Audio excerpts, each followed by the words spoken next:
I think one common mistake that a lot of people do is saying it's good for China.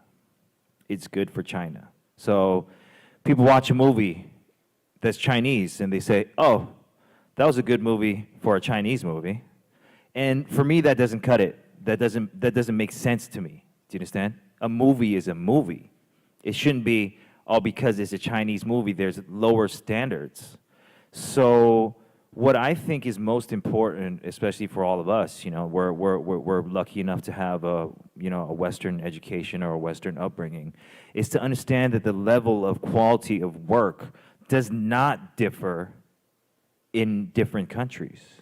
Whenever I do something, I don't think about, oh, I'm doing this for China, so what is good for China? I believe everything that I do, even if it's a Chinese song, I try to think of it as, if my friends in America or a person that worked at a radio station, they listened to my song, what would they think of this song? Now, I'm not saying that the Chinese market is unimportant. It's just that we cannot say to ourselves that, okay, so I want to work in China and these are the guidelines or the status of what is good. Because the problem is with that is that a lot of us maybe already thinking, everyone's like, China's the next market.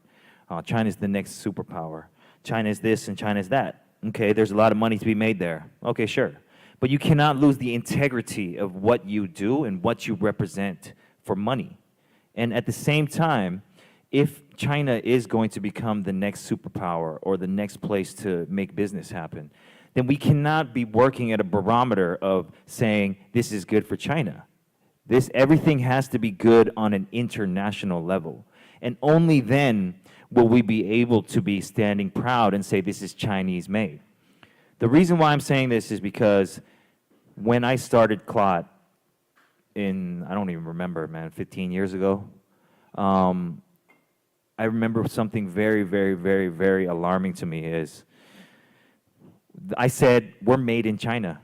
And everyone's like, oh my God, that's horrible. I said, what do you mean? Why is made in China bad? They're like, oh, all these products are getting recalled in America and there's baby products have lead in them or blah, blah, blah, blah, blah. So everything that I've been doing, I've been trying to be made in China, creatively designed in China. Everything is from a Chinese perspective. People ask me, hey, what are you? I'm actually born in Canada, but I tell people I'm Chinese because you can't deny the fact that I'm Chinese. Look at me. I mean, so I say I'm born in Canada, but I'm Chinese. So when people think I say made in China or this we're based in China and it gives them a bad stigmatism, I have to be very aware of everything that I do and everything that I say so that if someone from an international level is looking at the product that we're making or looking at the creative designs or the ideas that we're coming out of, we can be proud to say that, yeah, this is made in China. The first time I ever went to Nike, I told them, hey, we need a shoe. We need to make a shoe. And they're like, oh, well, you're a Hong Kong-based company. We've never done products from Hong Kong. And I said, half your shoes are made in China. Like, what are you talking about? Like, how can you not give us a voice in the international market when you rely on our people to make half of your product? It took me 3 years to keep showing them what we do, showing them that we're not at a lower level than other creatives. So now, 10 years later, we're still making Nike shoes. We've made 6 pairs of Nike shoes, and our company is now signed to a Nike deal. And that took perseverance, and that took really, really, really, really hard work. And quite honestly, every time we make something, although 70% of the people that buy it are Chinese, we don't think of it that way. We think of making a good product. Now, good product, it doesn't matter where you go. It doesn't matter if you're in Brazil. It doesn't matter if you're in Russia. It doesn't matter if you're in Ethiopia. A good product will sell itself. It doesn't have to say made where, made where, made where. So I think the importance of all of you guys is to understand that everything that we do, we should be doing it for an international level. I know that a lot of you might return back to China and work, and you might start falling under that same stigmatism, but that is wrong. I'm telling you right now, it's wrong, because, you know, I hate it when people say, oh, yo, look, these rappers are, the hip-hop is really big in China right now. And they're like, oh, this Chinese rap album is good for China. And it's like, what do you actually mean by that? You know, they're like, oh, well, the beat sounds like it's 6 years old, but, you know, if you actually listen to hip-hop, and I go, then that's wrong, and that's not good. And I'm not trying to disrespect these people, but I'm trying to say that we live in a very small world now, you know? Like, we can take a plane. I'm taking a plane tonight. I'm going to Shanghai, and I'll be there in 10 hours, and I'm doing another job, but it doesn't make my sense of quality level change at all. We have to keep knowing what's good and keep bringing what's good, so that in China, in 10, 15, 20, 50 years, whenever, it really is our time to step up to the plate. We already are trained in offering quality level products or quality level thinking, not judged on the level of what's good in China. Now, I totally understand that, you know, doing business in China is a total different monster than doing different business in, say, America. But I think one of the most important things is, in China, it's very hard to speak your mind. It's very hard to truly and essentially be yourself. But us being exposed to the internet, exposed to the world, when we go back, we have to really, really, really, really stay true to your real roots and stay true to whatever your real inspiration and idea is. Because we are all global, and we're all the same people, even though our skin may be a different color. It doesn't make any difference. So doing something for China should be doing something for the world, and you should not lower your standards for that. So I feel like that's, you know, one of the most important things that I wanted to tell you guys today.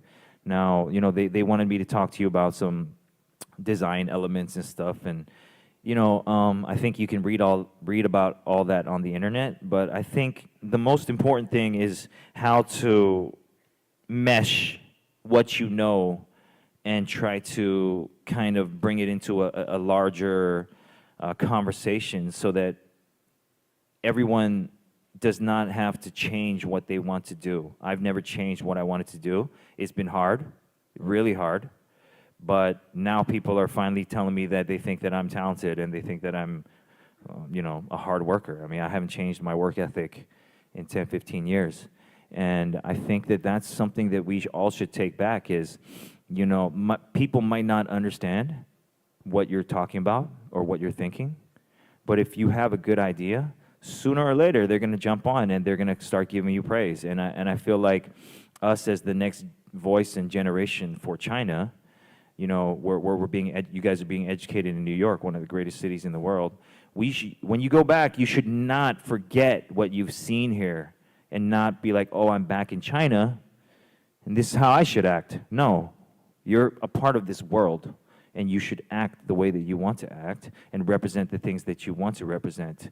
And, you know, I think that, you know, like, another good example of that is hip-hop music. I've been doing hip-hop music for 10, 15 years, and now all of a sudden it's super popular in China. So that's an example of my perseverance and my belief in my work. And, you know, I think one of the most important things I've ever learned is, if you find a job that you love, you really don't have to work anymore, because, you know, every day I wake up and I'm doing work. Yeah, I'm doing work. I'm consulting for this brand, I'm recording this song, I'm designing the shoe, but it's not really work to me. It's because it's something that I love, it's something that I'm passionate for, it's something that I want to tell the world. So I think what's most important also that I wanted to tell you is, you know, it might be that tech is really in right now, or I don't know, basketball or something, right? And you're like, oh, I'm gonna go to that market and try to make some money. 9 out of 10 times you will lose, because you're only trying to do it for finance. Finance is secondary. Passion is first. Because, like I said, if you have passion for something, no matter how hard it is, it's all worth it. But if you're just trying to look for a dollar bill, there's a lot of places you can find easy money. But if you're trying to do something for 10 to 15 years, or for your lifetime. If you go into an industry that is only because there's money or my mother told me to go do it, I feel sorry for you because you're going to have a horrible life. And every day you wake up, you're going to have to be look at yourself in the mirror and you're going to be sad.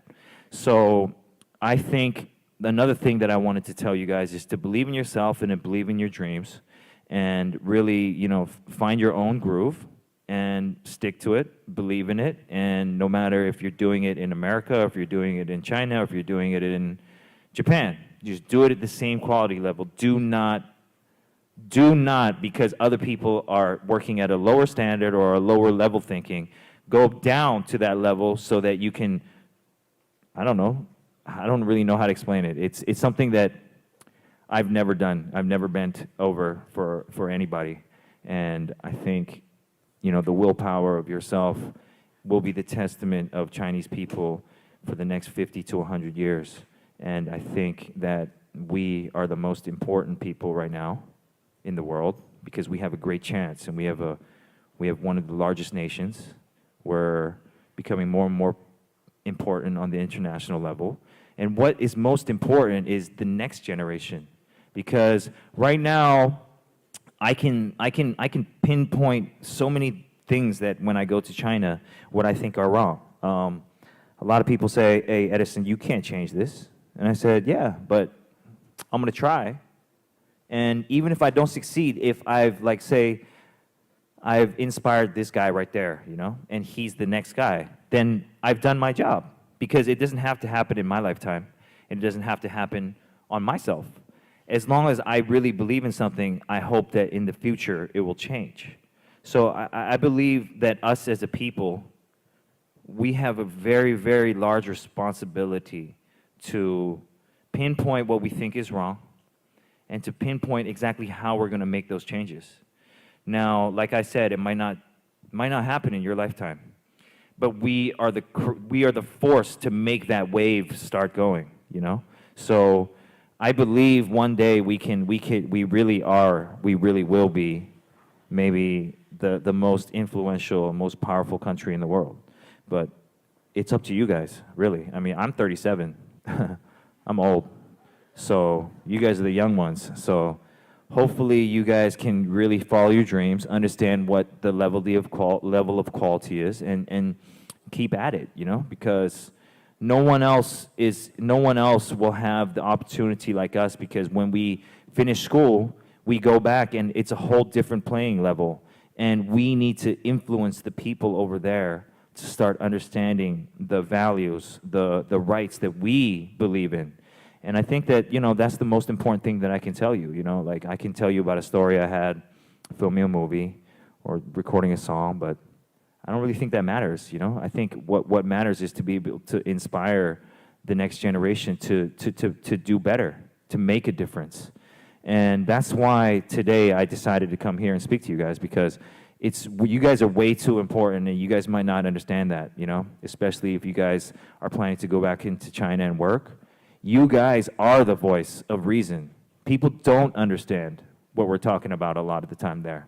And it'll take patience, and it'll take kind of, you know, due diligence for you to really make them understand, but it's worth it, number one. And over time, I really believe that they will change and they will listen. So, you know, there's good things and bad things everywhere. There's good things and bad things in America.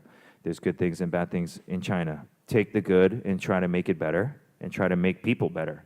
And I think that that's the most important thing. So I also think that, you know, another thing I wanted to talk about is a lot of people always, you know, an example I wanted to show you is, I don't have a PowerPoint, I'm sorry, but there's a thing happening in Los Angeles called Complex Con. And Complex Con is supposedly a street, I don't know, convention. They say all the best brands and all the best musicians and all the best people are gathering in Los Angeles in November. I'm not doing promotion, I promise you I'm not. But next week in Shanghai, I'm doing something called Intersect. Now, everything that I do it like I'm doing it for IMAX. I know that sounds funny, because when I was a kid, everyone says, we got to do something, You got to do it like you're doing it for TV. But I guarantee you that if you look at the lineup and you look at what we do in Shanghai, we are beating Los Angeles, and we're beating everyone else in the world that's trying to do it. And that's because of the perseverance of what I believe in and not bending over for the dollar bill and actually trying to present something that's really great and true and inspiring. So I believe that we are already on that page and we're already making it there. But like I said, in a few years, I'm already going to be retired and hopefully living on an island, suntanning.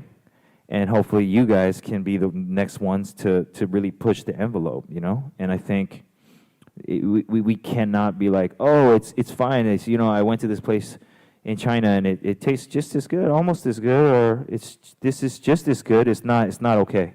It really isn't okay, because we need to represent ourselves better, and we need to make our people better, and we need to let people look at us better. Because like I said, when I first started Clot, everyone said, oh, you're a Chinese company. That must mean cheap and low-level quality. So we've been spending 15 years trying to up the bar on how people think, and now people are all of a sudden saying, oh, Chinese rappers, Chinese brands, Chinese this, Chinese that, Chinese tech companies, you know, all over. And it's really our moment to either lose it or take it. And I hope we can take it, because like I said, I'm Chinese. I'm born in Canada, but I fully believe I'm Chinese. I might not speak the best Mandarin, but I definitely know my culture and my roots, and I hopefully you guys remember where you came from and what you represent and what you can do to make our nation or our people better. So that's really all I have to say today, you know.